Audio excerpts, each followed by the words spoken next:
Good morning. This is Spirit Journey. Yeah, I'm really just getting, waking up. It's almost 6 a.m. in the morning. And I'm very retrospective right now. I think it's going to be a rainy day. I had a busy week. I experienced a lot of things emotionally. And I want to share with you what's on my heart. But what I'll say up front is, I love my country, America, and I'm proud to be an American. I growing up never really felt that initially that I was really a part of the American fabric. But now as an adult and as a veteran, I have to stress that also, I am a veteran, that I'm a proud American, and despite all the sins of my country, its history,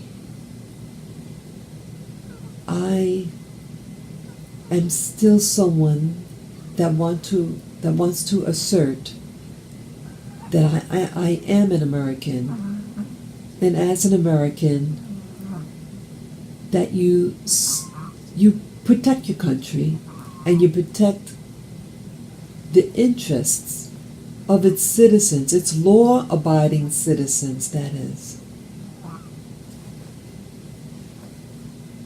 It's a weird feeling that I would later in my life to feel this way.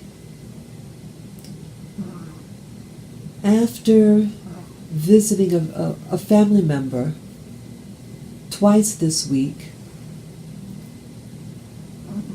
it's really, I guess, a new awareness. I mean, I've shared certain things what I will be discussing with you. It's just more solidified in my feelings, my attitude towards what's going on in America. And I was just going over these things in my head just a moment ago. I guess a way of just getting it off your chest. I say, let me get my iPad and let me do a video.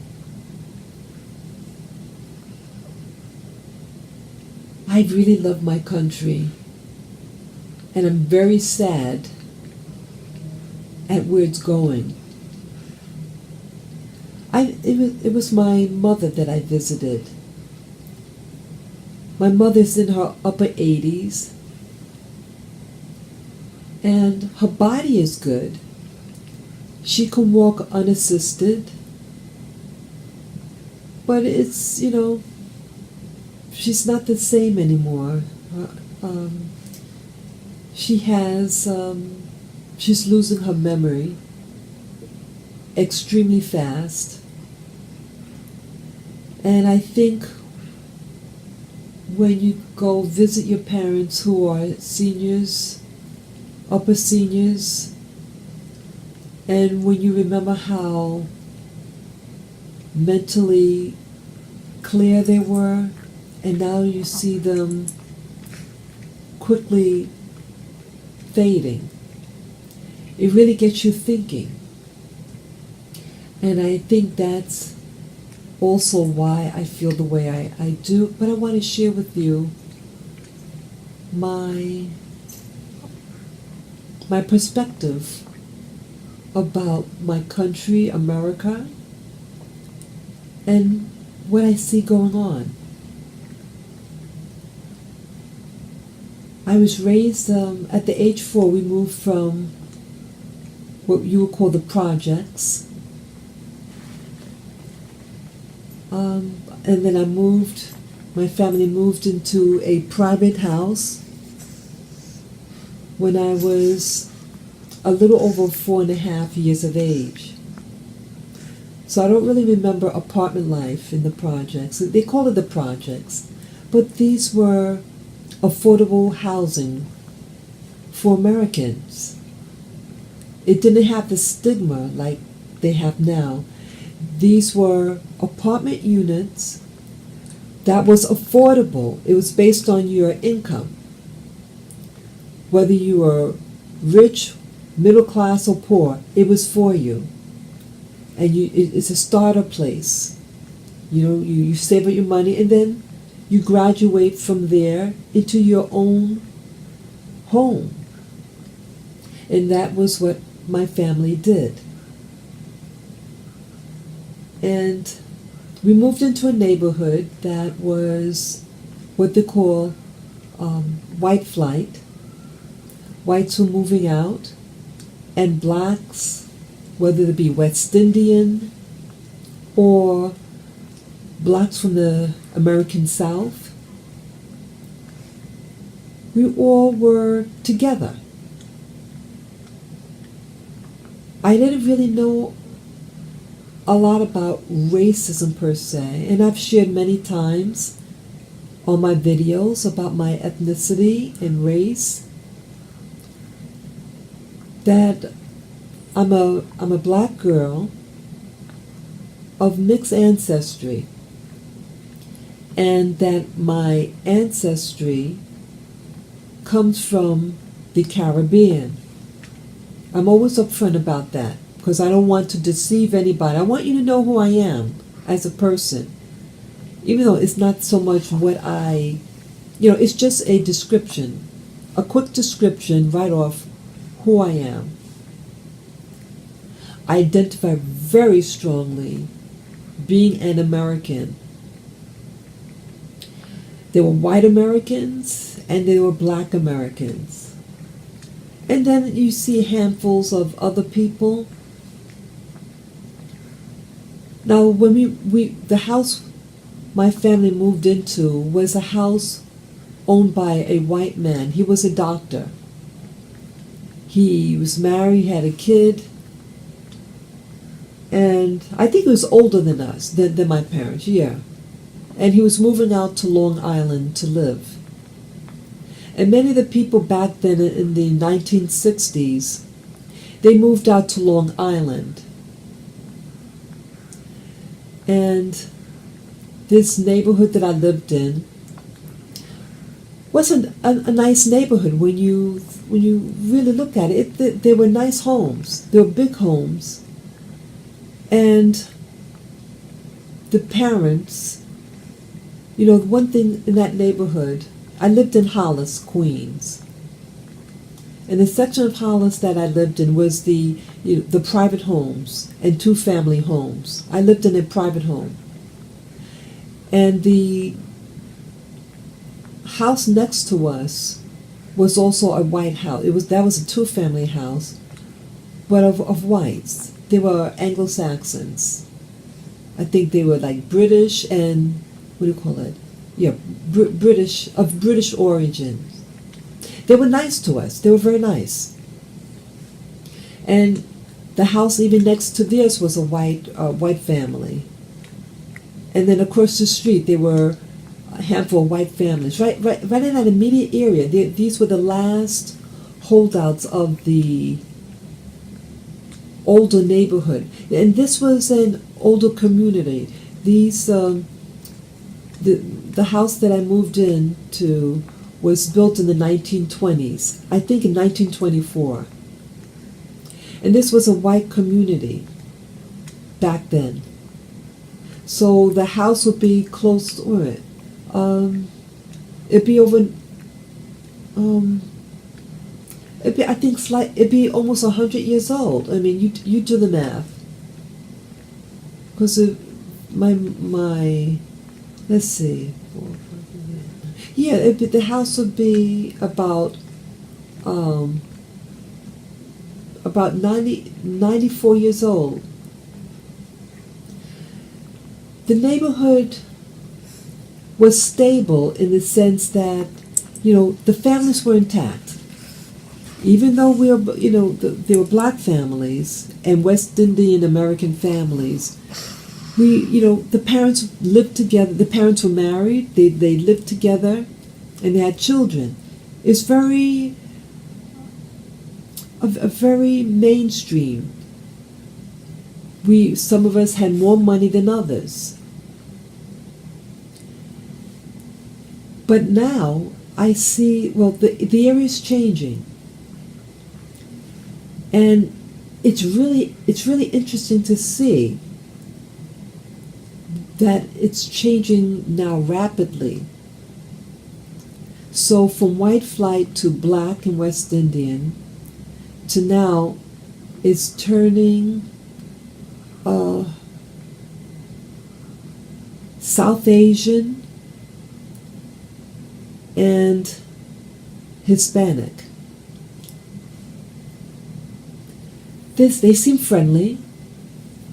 I was sitting on the stoop with my mom, and we were saying hello to the people as they go by.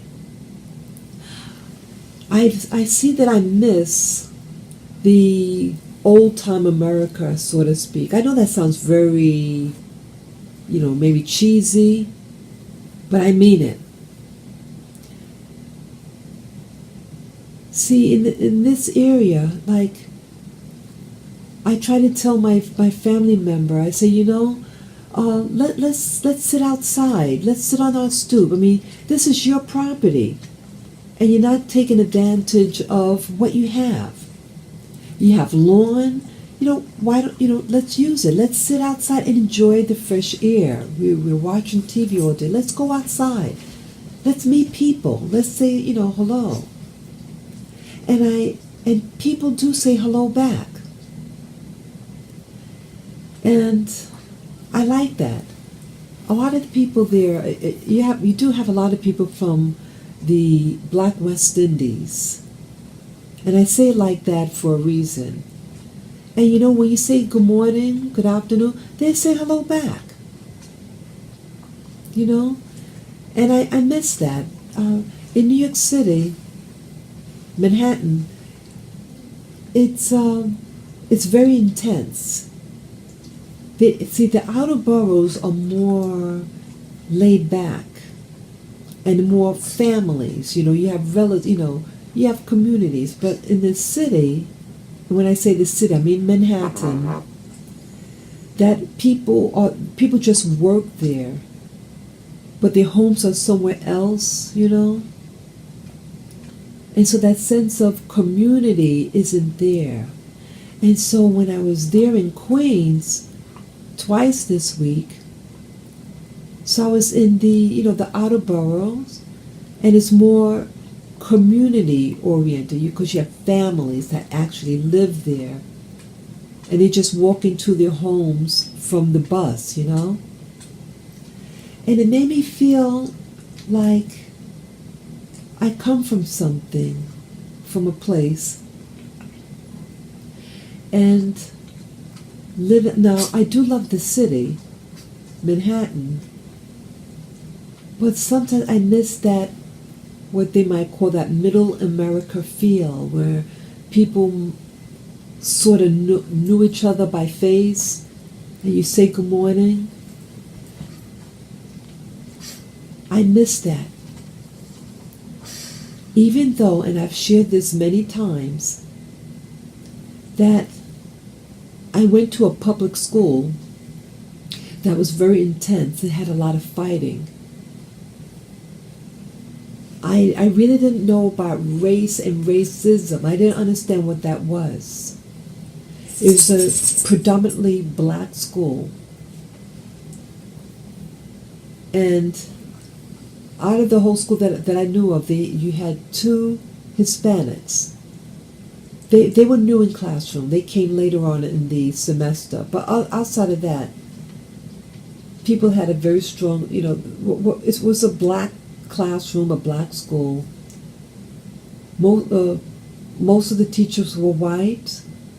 But I did have black teachers. I had 2 black teachers in that school, that I personally had.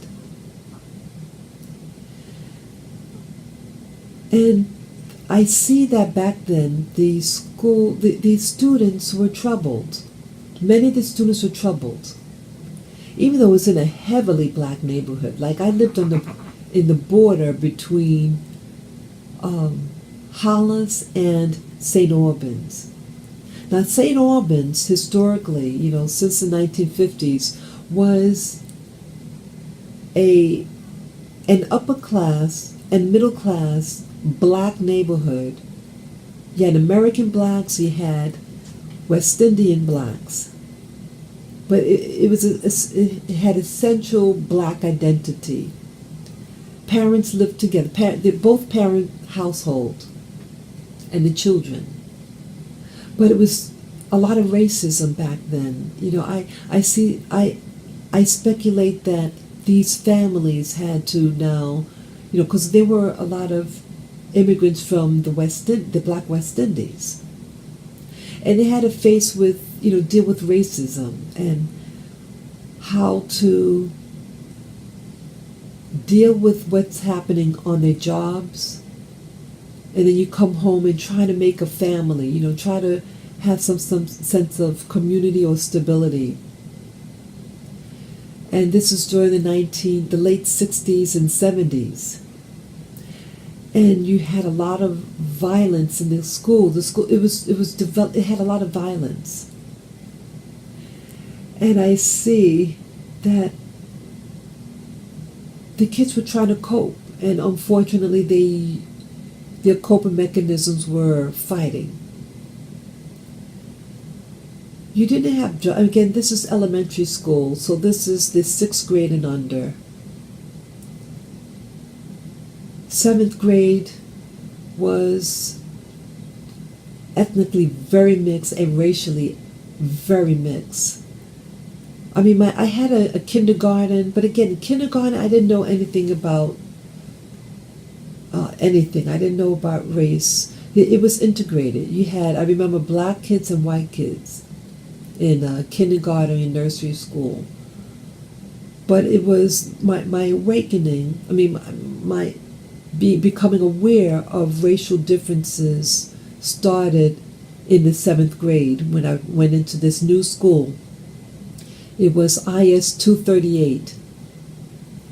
And it was in a neighborhood that the immediate neighborhood was a neighborhood of immigrants. A lot of people from the Caribbean, all parts of the Caribbean. You had the English-speaking and the Spanish-speaking Caribbean nations there. You had a lot of Asians, yellow Asians and brown Asians.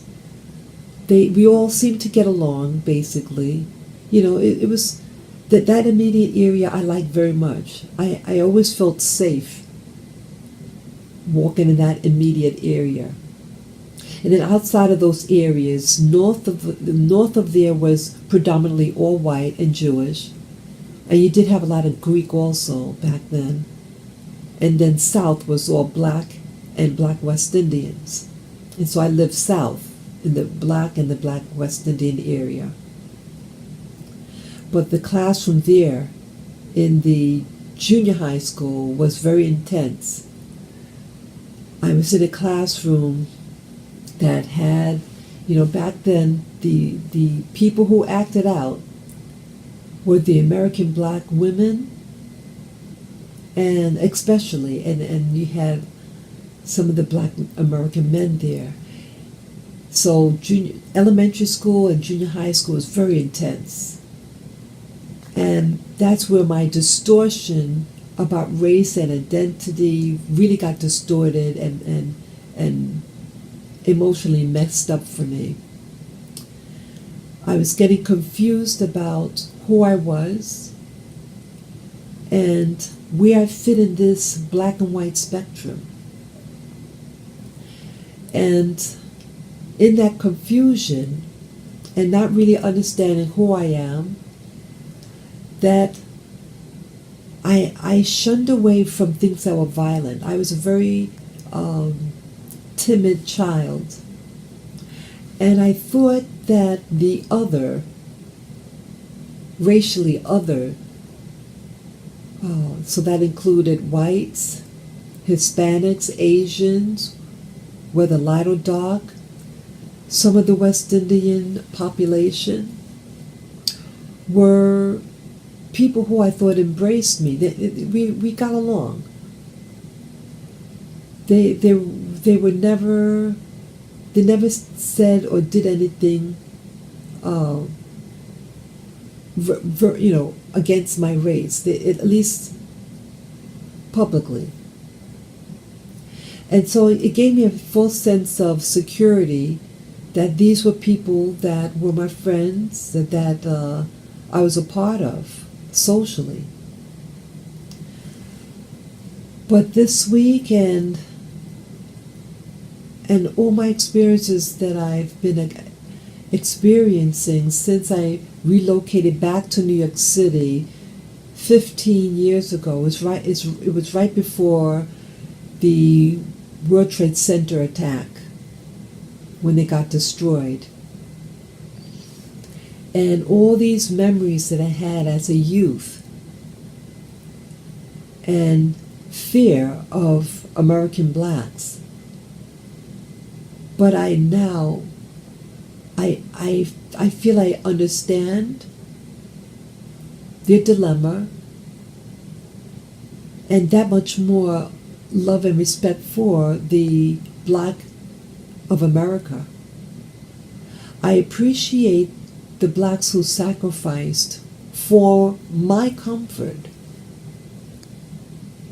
I benefited by their struggle. Again, I am born and raised here. My parents are born and raised here. I say that because, see, I benefited by the sweat of your brow, Black Americans' brow. I feel that the Black American family is being destroyed from the inside out and from the outside in. I see that, I mentioned about my confusion that I had about my racial identity or social identity in the area where I lived. When I went to school and my early job experience. I understand that, see, these families were hurting. And it was right after, the civil rights era, and being in the forefront in the South. I'm not from the South, and I didn't live in the South. I lived in New York City. See, we didn't have outright segregation in the Northeast. It was more social segregation, and it was multi-ethnic and multinational in New York City, while in the South things were more uniform historically in its population. But now it's changing. Now I see that even the South is becoming very racially mixed too. Multi-ethnic. Okay, it wasn't just black and white. Now it's multi-ethnic. And I see that when you feel that something's being taken away from you, that you take the brunt of all the struggle, all the pain in that society, and then you're told that you're ugly because of your skin color, and then you start to believe that, especially the ladies, and then you do the fighting. You pull the girl's hair whose hair is longer than yours or straighter than yours in retaliation and in self-loathe. You hate yourself so much, and when you see somebody that's perceived to be prettier than you, and prettier usually means Caucasian features, white features, European native features, That means a lighter complexion, a straighter hair, narrower nose, slimmer lips. You know what I'm getting at? So I understand what was happening with these black girls that I went to school with. I understand now what was going on, the dynamics. So you have slowly new groups coming in who are mixed race, or white, or light-skinned Asian. And you see that their parents are seeing that these people are getting the jobs that they help open doors for them. The schools also.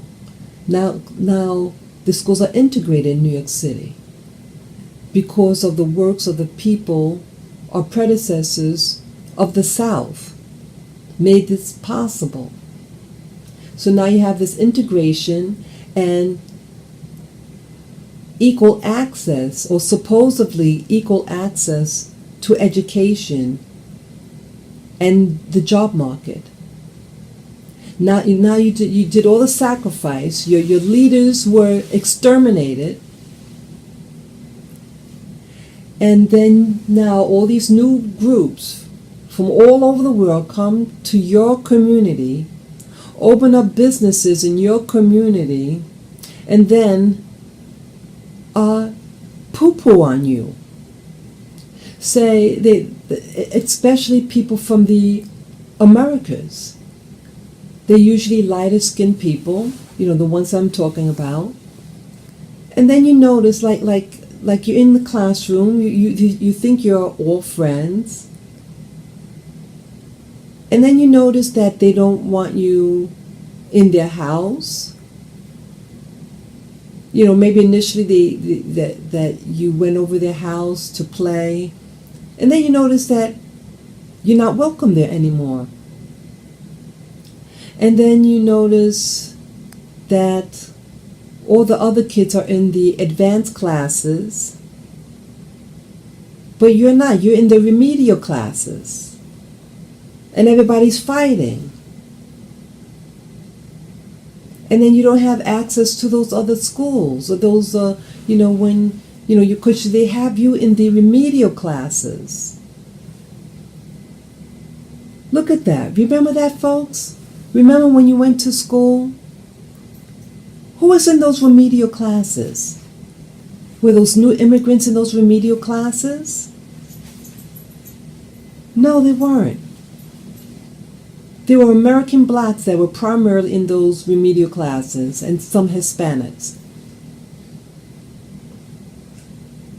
So they have this change. And now black people used to be smart. When blacks were in their own communities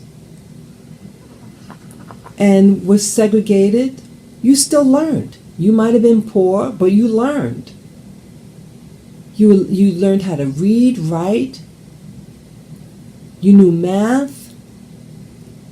And then you were so stressed out because of all the fighting in the South, all the race wars, all the civil rights movement. So many of you moved up north. And that's when the real battle happened. So here, Black America, whether light or dark skinned, you served in the Civil War, and you fought for the North.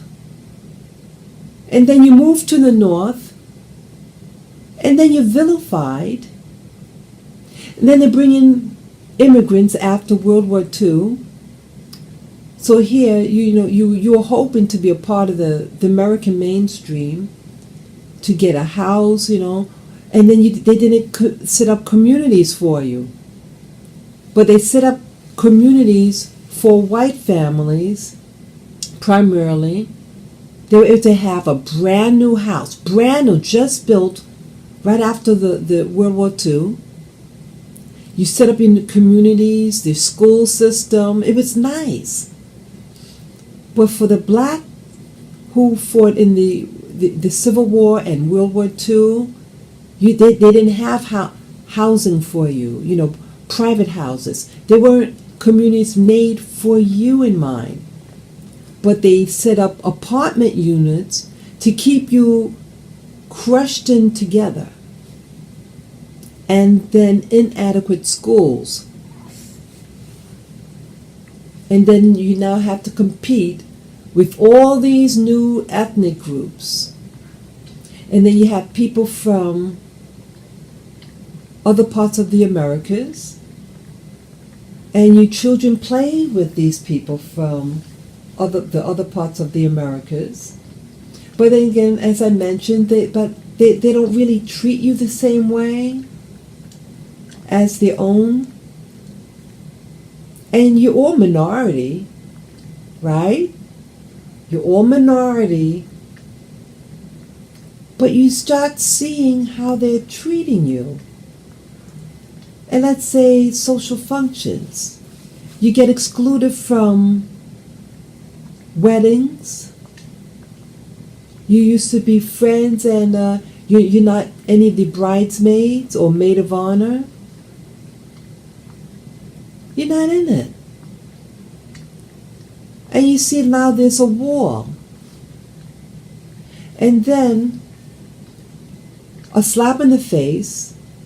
Then they say, oh, I'm not black. Some of them, many of them even say now that they're actually white. They go out of the way to prove that they're not really black people.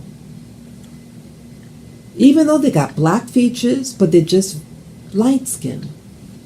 They come from slavery, their lineage. But no, don't tell them that they're black. And don't even say that they're even mixed race. But then, what about you? They're saying, we don't want to be a part of your history. But they were there when you opened up doors for them. And so I understand now the anger that you had and that you have now. I understand. I understand what it feels like to be rejected. I understand what it feels like to share with somebody, and you thought that this was the year of the so-called minority and the people of the African diaspora, and then you're hearing now, oh, I'm not an African or I'm not black.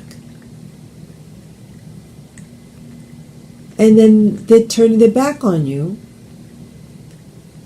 And then if they marry you, it's only for your money. And then they send that money to their communities from those other countries. And I just don't, it's like a stab in the back. They actually hate you, and they actually are prejudiced against you. They reap from all the blood, sweat, and tears that you took on for hundreds of years. You don't go into their country and set up community, but they come into your communities, and then they want you to buy from them, but they do not buy from you. And they instruct their kids not to associate with you, not to marry within your community. And I say, wow. And then if you expose it, if I expose it, I'm called a racist now and a bigot.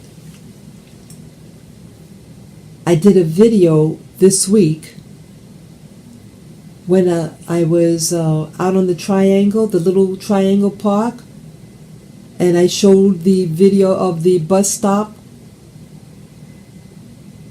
and how this lighter-skinned black woman who identifies with being and claiming to be from the Indian reservation, but she, by her actions, I'm talking about actions, hate black people and denying the social services for its black community. See, black people are now being, see, semantics. We've been so targeted against being black that now we're saying, oh, I'm not black anymore, I'm a Native American Indian. And then you do something against black people and deny services. I don't care what you call yourself, I care about what you do to us. That's what I care about. And that's my rant. You're going to go through all this trauma of slavery, of the civil rights, and then the stress of now competing with other minorities and other Europeans coming in. You open the door for everybody. And then now you're turning your back on your own history and telling people, I'm not black anymore, I'm a Native American. It's foolish. I also look at the American blacks, in Manhattan. I watch, since I'm not working and I'm retired and I have my little dogs and I walk them in the neighborhood around the schools. And I watch how, especially the young black men, the young black teenagers, how they interact. And I'm reminded about what happened to me. And I thought all these people that I was with were my friends. I see I see them socialize. See, black people basically are very social people. We're basically very open. We share. We share what we have. We may not have a lot, but we do share. And I see them talking, having fun with the other kids. See, now the American black is now outnumbered by people from the Dominican Republic and Puerto Rico. They outnumber mainstream black America in New York City. And I see them with these groups. I see them with Hispanics from the West Indies and with others. And they seem friendly, but I feel uncomfortable because I perceive something. I perceive what happened to me is happening to them, that no identity. These immigrants from Latin America, Asia, they know who they are. And they know about community within their own. And they help one another. And I'm seeing this young black male surrounded by these other people, but not really fitting in. And you know what's going to happen? He's being taught to not like his own.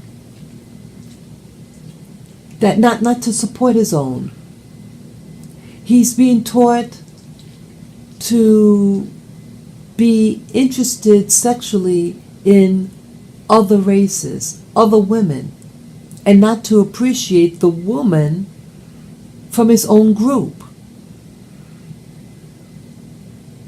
And then I look at the black woman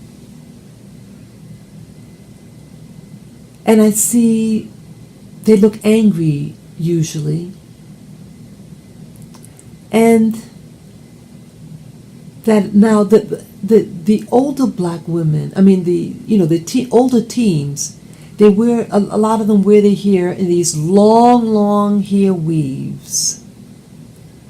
And then I look at television, at the newscasters, And all these black ladies got all these long hair weaves. The black American woman is trying to look like a white girl with that hair. She's trying to compete with the other girls from the Americas and the white women. It's like they don't like themselves.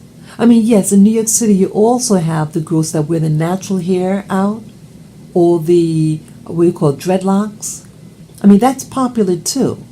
But you notice, you don't see people with dreadlocks on television. The news, all the straight hair, all the long hair weave types.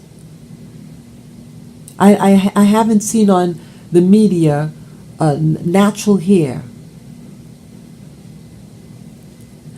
So you're not supporting your own. So you have the black male that feels out of place. He wants to fit in with the new ethnic, the new dominant group. The black girl trying to look pretty and not embracing her natural beauty. You have, I very rarely see a black male and a black female together. I don't see that. But I see the black male with others. You can see how they look at the other groups and how that they're interested in them. But I don't see that interest to their own. Girls could pick that up. Black girls can pick that up. And one day I was walking in the street.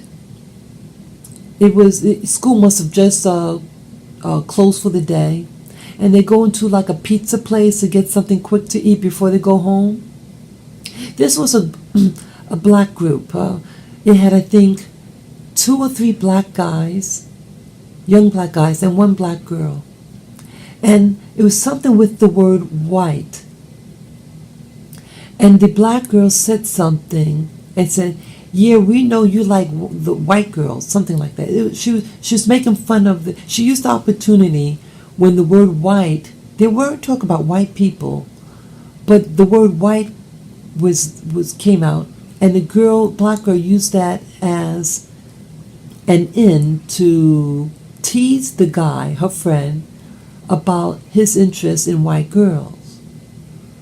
And the guy looked embarrassed. And the girl said, I'm just teasing. But the guy was hurt. His feelings were hurt. But you know that it was true. And yeah, the girl was teasing, but she knows it was true. She's letting the guy know, hey, I'm with you.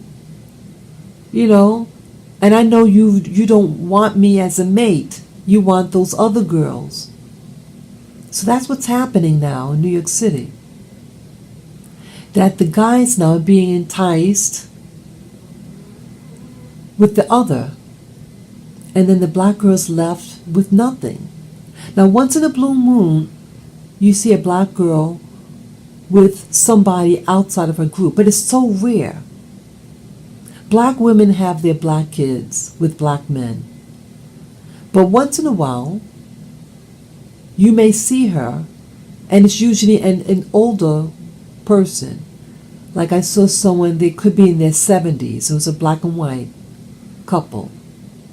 And they looked like they could have been in their late 60s, early 70s. But a young teenagers, very rarely. I saw it twice within 1 month. This month I saw it twice. But that's it. And then I see that black women aren't given the same respect. If the black woman has a kid, like, I'm thinking about this woman. I just saw the video early this week. The incident, I think, happened some time ago. It could have happened last year. But it was a a black girl, a very dark-skinned black girl from, I think she's from Maryland. And she went to a concert. I forget his name. It was a black performer, a light-skinned black performer. And the girl got in, and she did a video of her crying and said that the black guys don't want to dance with her. They just like the white girls. I felt her pain. I understood. And I understood growing up on how the guys treated their own. I see it now, how they treat other black girls. They don't find them attractive. And so this was, in my opinion, a pretty black girl. Beautiful, beautiful, smooth black skin. She's very attractive, I think. She has a natural beauty. And she got vilified when it was discovered that she had a baby with a white man. And I later found out that she was married to a white guy. She was interviewed by a mixed-race black man. And that's where I learned her story, what actually happened. And I feel angry that this black girl, who historically was raped, black women in general were victims of rape, were considered unattractive, and are masculinized. And when I heard her story, her full story, and the insensitivity of the other blacks, whether black female or black male, she's vilified by other blacks because she had a child. Now it turns out the child was a product of rape. Okay? She loves her son. And yes, she had been married to a white man. She explained her first boyfriends were all black. When she turned 18 and graduated from school, her black boyfriend left her. And then right after that, she gets approached by a white man. So she asked herself, should I go out with him? She decided, yeah. She says she has no boyfriend. Her man left her. So what's she going to do? Is she going to feel sorry for herself? So she allowed herself to go out with the white guy. She wasn't looking for a white guy, though. And when I was in the military, back then in the 1980s, things were very socially segregated in the military. You had rural whites and urban blacks. And in those days, black people looked like black people. They were very dark-skinned. And so so in hindsight now, I understand why they questioned what my racial identity was. Because I didn't look like the other mainstream black Americans. Yeah, I was on the USS Yellowstone AD-41. And you could go on YouTube and type in that name, the USS Yellowstone AD-41, and click on the videos of the year 1988. And that's exactly when I was on that ship. And you'll be able to see the blacks and the whites, what they looked like back then in the 1980s. Okay? Yes, black was black back then, and white was white. And you just had a handful of Hispanics. And so back then in the military, black women dated and had their babies with the black men, American men. And then the black guys had a choice of their black counterpart who was immediately available for them, but they weren't loyal to the black woman. And anybody they can get, they got. They weren't specific about they wanted, if they had an opportunity of someone outside of the black race, they went for it. But it was the black woman that was loyal to the black men. And so I'd say that because here this young black woman who, yes, she did get married to a white man at one point, but the black men were no longer interested in her. Once she graduated from school and now she's, out and about, the black men did not show interest in her anymore. And the only men that really like black-skinned women are white men and European men. And still like that. If you're super black, usually it's a European man that goes out for those types. And then this woman is hated by other blacks. This one YouTuber said, oh, good for her. That, good for her that the guys on the dance floor, the black men, didn't want to dance with her because she had a child with the white man. And then another black man that saw the same video commented, and they were horrible, calling her a sellout. And you think back and say, wait a minute. These same type of black people that criticize her, they had sex with white people before. The girl never gave up her blackness. Her identity is black. And the child that she had with a white man was a product of rape. And she came to an awakening about her black identity. She always knew she was black. She never gave up being who she was when she was in a relationship with a white man. She never gave up who she was. But people from her black community gave up on her and didn't want to be around her because she wasn't considered pretty because of her color alone. And the incident that happened to her when she was in the dance club, because this person had interviewed her. The person, this YouTuber, he's a Jamaican Puerto Rican mix, but he has a very strong black identity. And he interviewed this woman after seeing her video to find out what happened. Why was she crying? What was the circumstances around her not being desired on the dance floor by the black men? So she gave her story. And she said that she went on the dance floor by herself. And she's also a performer. She's a singer herself. And, so she has a very artsy way about her.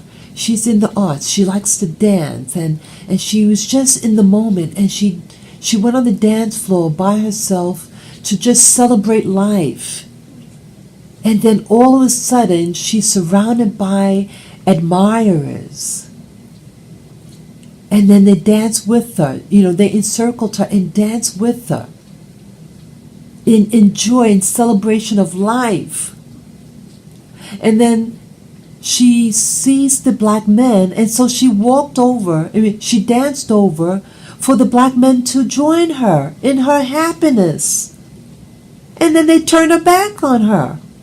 The black men turned their back on her and walked away from her. She was devastated.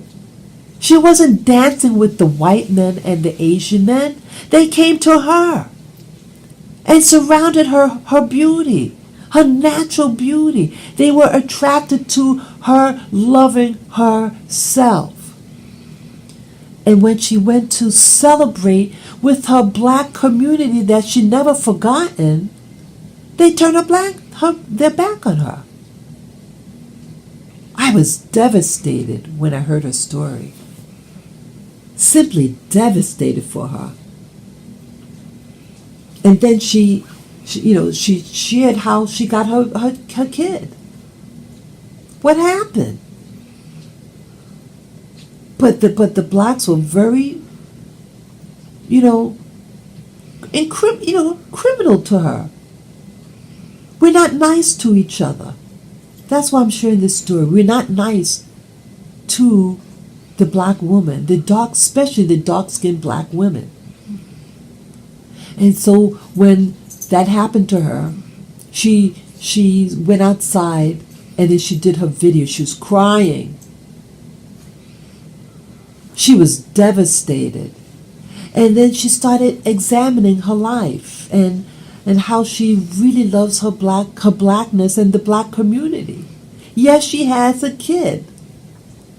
And just like historically in the black community, white people went into the black community and took advantage of the black women.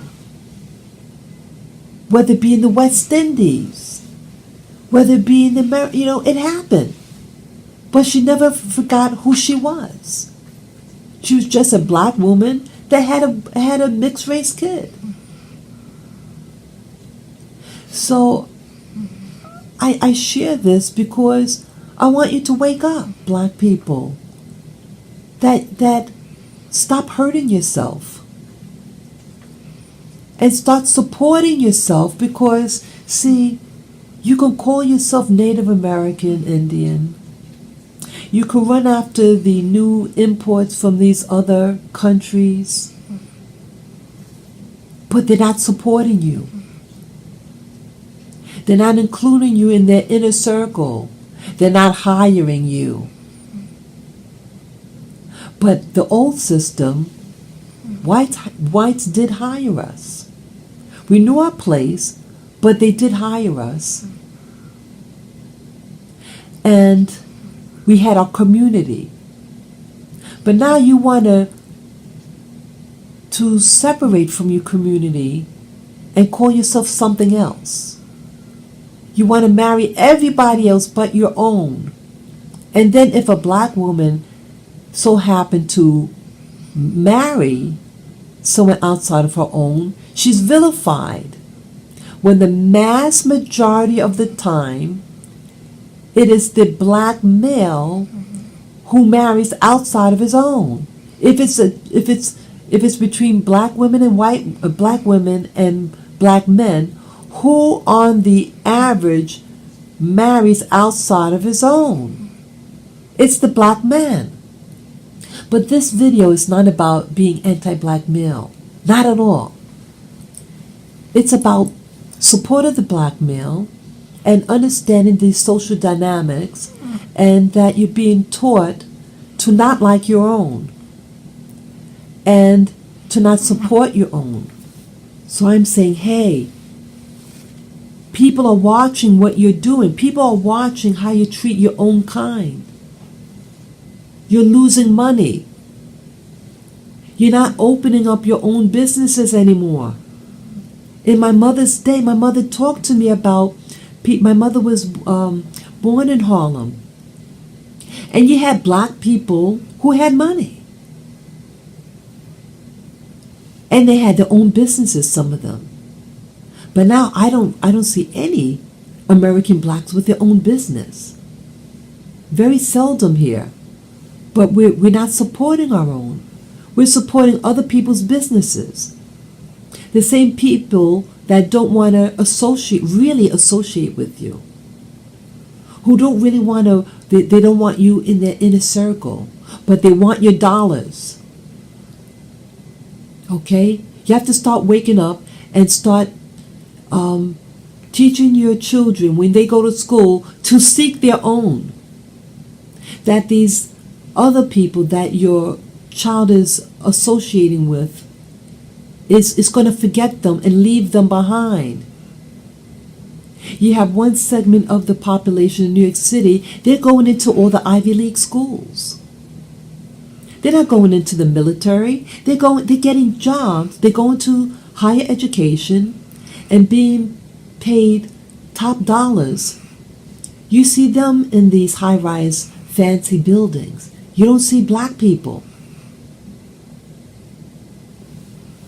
And then you see the other minorities that are new in the United States. They marry their own, or they try to marry a white person. But they're not hooking up with you. And they're not buying from you. And then I see your kids are just walking around like in a daze, not realizing what's going to happen. You're going to be stranded. And then I have a question with regard to white America. I see you're also being taken advantage of. You're being told not to be proud of being American. You're having your communities with other groups. And then I see now this thing on Trump, that Trump is being vilified. And he's called a bigot and a racist because he wants borders. Yes, he wants borders. And I don't have any problem of wanting to secure our borders. Remember 9/11? We had people destroy a landmark. You have it. And then you vilify him. You have in your schools, white America, you have all these immigrants, all these people moving into your communities. And then the crime with it. And then if you point out any criminality, all these illegals, and then they're occupying the seats in the classroom, and there are no books for your own children. So many of you are bringing your kid to private school, but now you can't afford it. And like what's happening in Europe, this is what's happening now is social engineering. They're making black Americans not want to be black anymore. They want to call themselves Native Americans. They're even denying that slavery even existed. And now white America, what's happening with white America now is that they want to keep the borders open, have all this immigration, and to destabilize. And if you question anything, you're the racist. There was something I saw. See, I don't have a television, and again, I went to visit my mom, and she has a TV set, and I saw the thing on Trump. They have these demonstrations about this immigration, that they're taking the illegals and then they claim that they're separating the children from the parents. And then they put him on this magazine. I think it was Time magazine. You have a picture of him standing and then a little girl crying. But in actuality, see, that's a lie. See, that little girl was never removed from her mom. I saw the video of the girl, the actual video. And the mother was right there. The mother and child were there. Yes, the little girl was standing, but standing beside her mom. The mother came in illegally, or was trying to enter the U.S. illegally. You don't know the records of these people, regardless of race. Are they involved in gang or illicit activity? Do they do they have any diseases? Do they have TB? What do they have? And that's regardless of race. And remember, a lot of these people, when you ask them what their race is, they say they're white. So you can't say it's racism because they identify with being white. So this little girl is the new poster child of Trump separating children from their parents. And that was a lie with this specific story. The girl was never separated from the mother. But yet the magazine cover is showing just a little girl and then this big Trump looking down on her like he's a monster. You have to be selective who comes into your country. And I realize how good America is. Yes, God bless America and God bless its citizens. See, it's being undermined, this country. This country is being taught that you're racist if you say you love America and God bless America, and that white people say that they're bigots.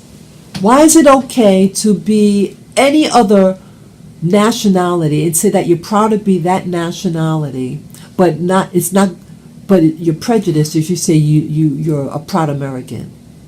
So you're trying to shame white America to not be proud, and then you get all these foreigners who don't love America, and they have contempt for us, whether you're white or black, especially if you're black. This contempt that they have against us. And now they're lying. And then now they have, as I said with Trump, that he's against immigration. No, he's against illegal immigration, and he wants to keep the continuity of America. I want to keep the continuity of America. It's not a perfect place, but this is the best country in the Western Hemisphere. And people do anything to come into America, and they smuggle in. They're smuggling in their men, women, and children, and then they don't want to be American. They don't want to learn the language, the customs, the culture. And then they say you're a racist. I can't go into their country. I can't go to their country and get free education, free food, and free medical. I used to work in a WIC office. WIC stands for Women, Infants, and Children. I did volunteer at a hospital in the WIC program. And if you are an illegal alien, female, pregnant, you get free food, free medical, and your kids could go into the classroom and get a free education, while your Americans, black and white America, has to share your books, your chairs. You're overcrowded, and then they're contemptuous against you and don't want to learn the language, and they throw it in your face, and then they're protected because you're racist, you don't want us to speak our native tongue.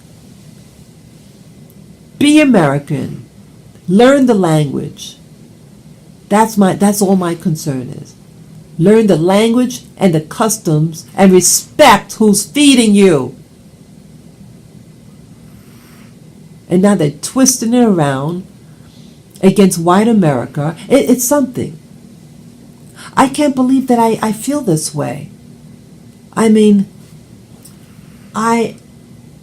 it's really a turn. It's a 360-degree turn. Now, I'm very pro-black. But you know, I'm pro-white America too. I say it. I'm very pro-American, whether you're white or black. I want to keep the continuity of America. And those new immigrants that are coming in and now using the race card against the current administration, presidential, administration. And I feel that it's a device.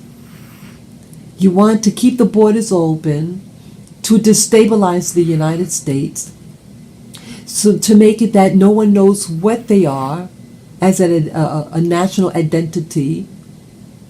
You get all these foreigners who hate Americans, who hate white Americans and black Americans, and want to change the language, change the customs, and then take your dollars. And then take those dollars and bring it in their country. I can't believe this. I can't believe this. I am pro-Trump. I don't agree with everything that he does. But he wants to keep America, America. And he should not be vilified and called a bigot because we have all these people coming in. And nothing wrong with immigration. I am pro-immigration through the legal channels. See, when you come in and you get everything all at once, you don't respect who's giving it to you. And that's what's happening. It's an entitlement. They feel entitled. I'm entitled. They feel entitled to take from Americans. And that's sad, because they're not entitled. America is a very special country. It is the richest country in this hemisphere, and it attracts people from all over the world. In the Americas, you don't have people fleeing to these other countries and taking over. You do have American companies there in these countries, but you don't have its citizens taking the jobs down there. But you have them taking jobs here and then bite the hand that feeds them. That I want to speak out against. And we're not protected. And they're using the race card as a vice for their criminality. And I feel that they're disrupting Black America, and we're becoming enticed by their looks, and they're hoping that, oh, you want to be them? No, want to be you. You go look in the mirror and say, I'm proud to be an American, a Black American at that, or I'm proud to be an American and a white American at that. It's not against the law to be an American and to love America and to want to protect your borders and your family. I'm a veteran, and I served amongst white and black people. And I wanted to save its continuity. I'm afraid that the social climate of the immigration policies is being used to destabilize and to try to overthrow. And they're going to again use black people again to do it. I say, be careful, Black America. Everybody uses you. And once they use you, they discard you. And now they're targeting white America now. See, maybe years and years ago I would have thought, oh, good for white people, but no. Yes, their history is not good in the Americas and in the United States. It's horrible, the things that whites have done to the indigenous population and to the black. But they created very good institutions. The colleges and the multinational countries, multinational businesses. And I want you, Black America, to partake of this benefit. They're not perfect, white people, but at least you knew where you stood and there was a place for you. But now you're being forgotten. I love this country. And again, it's not a perfect place, but at least it was our home. And I'm afraid that my country is being taken away from me. I fear that, like what's happening in Europe. What's happening in Europe, like in Britain, that guy, what's his name, Tommy Robinson, he was speaking out about the gangs, the sex gangs, being used to pimp out their women. And I have a feeling that these gangs may be part of a larger sex ring operation in the sex trafficking and what they call the pizza gate, the pedophile gate that's happening worldwide and being trafficked to different countries. But the cover story is that, these bad Muslim people, right? There's nothing wrong of being a Muslim, but there's something wrong when someone who's a Muslim says, hey, I'm going to kidnap you because you're not Muslim and to rape you and to pimp you out. And when the Europeans saw what was happening and exposed it in the media, they're called a racist. And then this Tommy Robinson exposed it, and then they arrested him. No trial. He said he'll be arrested for 13 months. And now I think they put him in solitary confinement. But they put him in a place where 1/3 of the people are Muslims. They're going to try to kill him. And then in Germany and Sweden, you have the same type of gangs. See, on the guise of immigration and in the guise of refugee, and they bring in drones. When I saw the video of, I don't know whether this was pulled out of context, but you see masses and masses of men only, young men, teens and people in their 30s, military age people who are coming into these stable countries in Europe, rich countries in Europe, and being brought there to destabilize. That's right. And what happens in Europe, I fear will happen here in the Americas, to North America, but slowly. Yeah, this is the new warfare. What you see happening in Europe is the new warfare on the guise of racism. That you're a bigot when you expose it.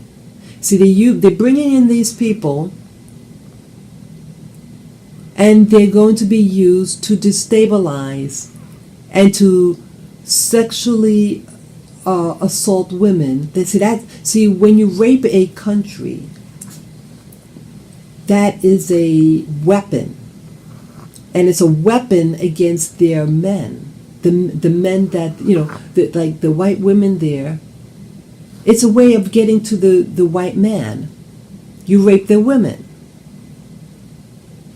And when I saw that they had these white women and white men greeting the refugees with flowers and hello notes,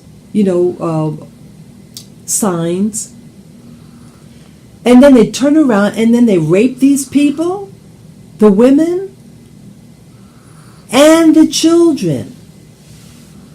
See, their religion says that it's okay to have sexual relations with children. It's not considered rape if it's a child. And they have these bathhouses or something in Europe with their pools. And their children, and they're raping the little children. But you can't say anything because now you're racist. See, Europe is being controlled by other unseen forces. There are unseen forces in Europe that's really controlling Europe and want to change Europe to the next phase of so-called evolution. And so how do you do it? You get a whole bunch of men to rape a society, literally raping a community of people, traumatizing them, and then the next phase, it's mind control. And so what's happening there, and again, it's no accident that it's these specific countries. Germany, Sweden, those countries primarily, what are known as very white countries. And it's deliberate. It's deliberate. And you're using people of color to do that. And then I fear the same thing of America. But they're doing it slowly. And then now they're using black people to say, oh, Trump is a bigot. And, oh, leave it borders open. So here we don't have a bunch of Muslims coming in like to the same degree as in Europe. You just get black America. Oh, you're racist. Leave the borders open. But look who gets targeted first. When we let these immigrants in, south of the border, who gets their jobs taken away first? But black America. Who? And then it's too late, and then it's, oh my God, we're outnumbered now, and they're pushing us out of our neighborhood. Uh-oh. See that? So Trump, he sees what's going on. He's not a dumb man. He might be vulgar, but he's not stupid. And so they're using the race card to keep the borders open. So then you're going to bring all these people in. Not just Hispanics come in from the border. You have Muslims coming in too. You can't tell who's who sometimes. They all come in. And then they're going to set up cell groups and work from the inside out to destabilize and take over America. See, Americans are more savvy when it comes to some things. So you got to work sneakier in America. How you to overthrow. So that, again, they're using the race card and using Mexicans as a vice of, see, they're prejudiced white America. And these people are just being used as a cover, as a smokescreen of intent. And the intent is to take over America by leaving the borders open and bring in terrorists people who are hired by the secret government. You have secret government in the Americas, and they'll use any race, any group to accomplish their goals. I see disaster for America. I see disaster. And Trump wants to keep a border up. Yeah, have a border. And know who's coming into your country.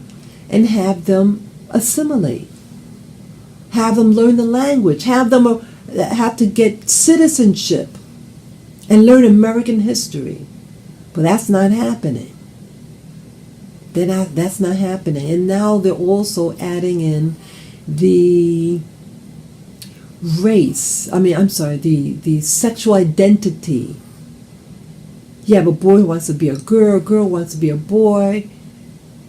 Again, this is a trick to destabilize the country. If you don't know who you are, that's the best way to say that you're anything. As a means of controlling your mind and your destiny. You have all these things like this HIV thing that's being targeted. It's called I forget the name. PrEP. PrEP. That's being targeted to Black Americans specifically. At least in Manhattan. Why is it being targeted? I believe, it's my belief that that these drugs do something chemically to the Black body. I'm wondering whether it does sterilization. It's doing something.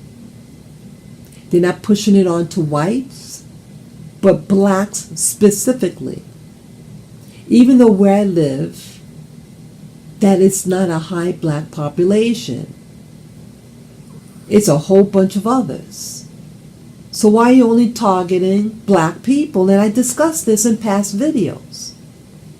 So they're using these chemicals that they're entering in through this PrEP, that you could be sexually active and feel safe because you're using PrEP.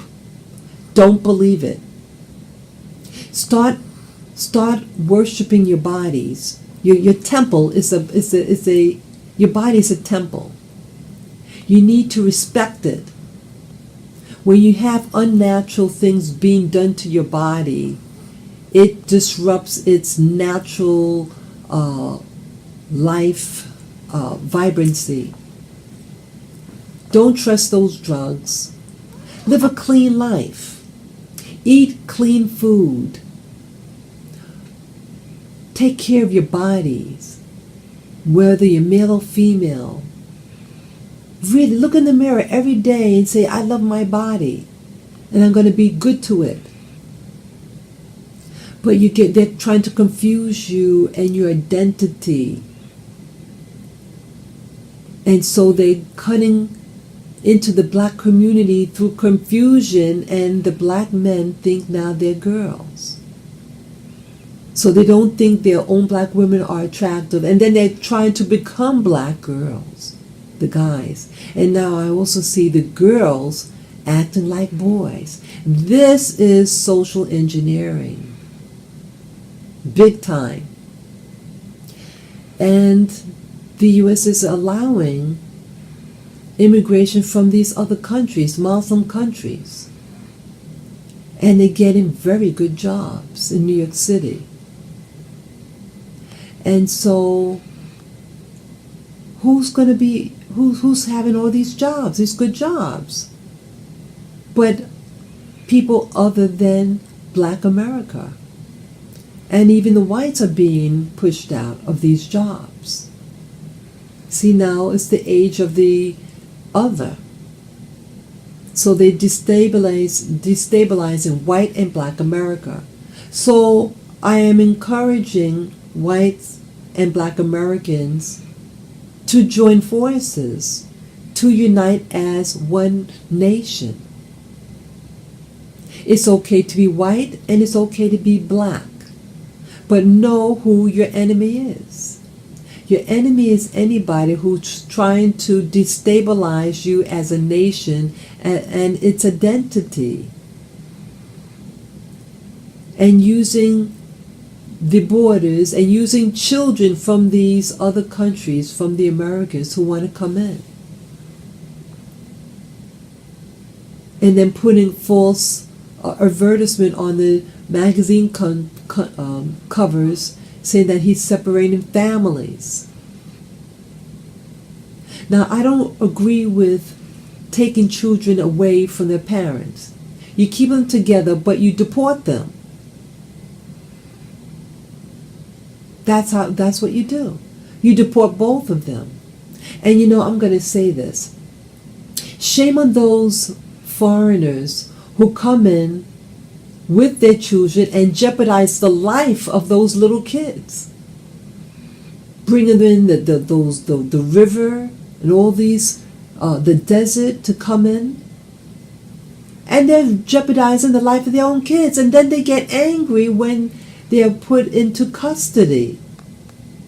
Be ashamed, you parent, by doing that and subjecting your little kids to this lifestyle. Shame on you. And shame on you from coming into this country, reaping the benefits of the WIC program, the food stamp program, and the free health program, and the free education program. Shame on you. You're coming into the country purposely and then trying to get pregnant right away while you're illegal, and then you're going to cry wolf when you get pregnant and have a kid, and then you get caught that you're an illegal and you're not paying your taxes, many of you, and then you say, oh, he's a racist. But yet you hate white America and black America. You have contempt for us. You want all the cookies and you're not willing to give back. You only give to yourself. Shame on you. Shame on you. This is the only country in the world, in this Western Hemisphere, that you can come in and get all free benefits. I can't go into your country with children and get anything. Shame on you, not respecting the host nation. And again, this is not about being anti-immigration.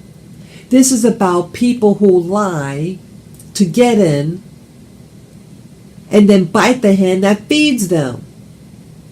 Respect the culture and the people who made it possible for you to come here, especially black America. You play both sides. You say, oh no, I'm not black. And then you take the benefits of the blacks who made it possible for you and who are rallying and protesting to allow you in the country. And then when you start to move up the ladder, you say, oh, I don't want to associate with you.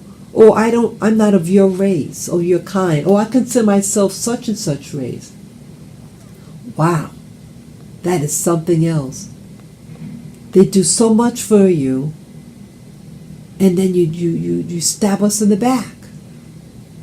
I'm so sad by this. I'm so sad about the deceptions that these black men see. They're attracted to you, foreign import.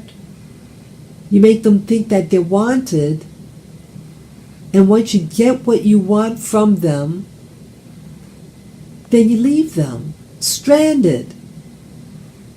And then they're confused, and it's awful. So I understand why these black women act the way they do. They want to be so much liked by others. Black woman, stop hating yourself. You do so much good for other people, but you're doing harm to yourself and your community. Start embracing yourself and loving yourself. Start treating your hair like it's gold. That your hair is gold. Your skin is gold. It's beautiful and precious. You built this country strong. And white America, don't be ashamed to be white. You're not perfect, but neither am I. You've created some beautiful institutions, inventions. We have a strong army. Don't be ashamed to be who you are either. And don't be afraid to call out the truth. Call it out. And don't be ashamed to speak your truth. And don't be afraid when people say you're bigots or racist. That's just a hoax. You have every right to love your country and to support it. You have every right. Don't be ashamed to be white. Don't have white guilt. In a nutshell, don't have white guilt. And I know some people will not like me saying that. They're going to think I'm a sellout, but I see what's going on. They want white people to have white guilt, and then they want black people to allow other people than themselves to reap the benefits of their own hands.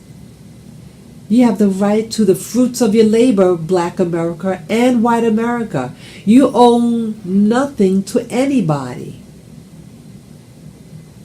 You don't own any apology to anyone. But what I can say is that how you treat people. See, the past is the past. You only are responsible for what you personally do as an individual. Did you hurt anybody? Did you kill anybody? Did you discriminate? That is something.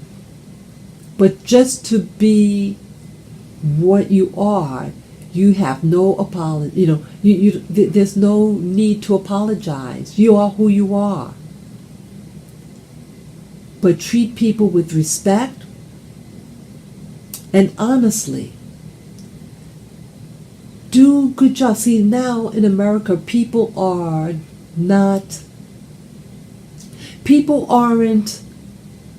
respecting their labor, the quality of the food. You have all this stuff. You buy, let's say, an electronic, and it breaks. You buy clothing, it gets torn easily. You buy food, and it doesn't taste the same. It doesn't taste like how food used to taste like. That's because we don't respect labor anymore. We're getting cheap labor and cheap quality foods to make it. No, this is going to make us sick as a nation. Okay, see, that's what I mean about destroying this country from the inside out. That's what's happening. You look up at the sky, you see all these chemtrails. This is to alter your health, your genetics. Fight about things like that. See, that's what's to fight about. About the environment. About it slowly killing us. There's more and more people dying of cancer. More and more people getting Alzheimer's disease. More and more people getting those, that condition with those kids. I forget the term, when they're it'll come to me. Autism, that's the word, autism. Why is that?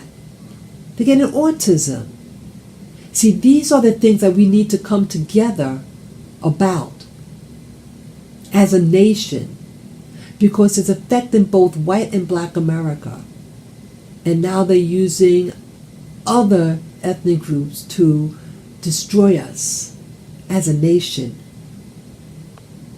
That's right, when I visited my family over the weekend, I saw what was happening to what's happening in my state.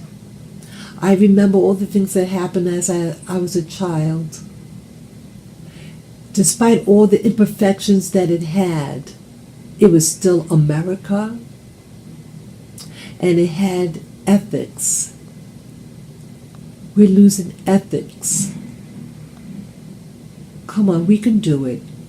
Let's bring back ethics back into the family. Let's bring back sexual purity back into the family. Let's start appreciating good health through good living. Let's have parents being married to one another and having male and female unions of love. Let's educate our children to teach them skills so that tomorrow's children are cared for. I love this country. I love this country. And I always thought that the grass was greener elsewhere, and I always wanted to be something else. But now in full circle, despite all the hardships, emotional hardships that I had, I realized this is the best country in the world to be in. And that to claim it. Claim your country back. Black and white America.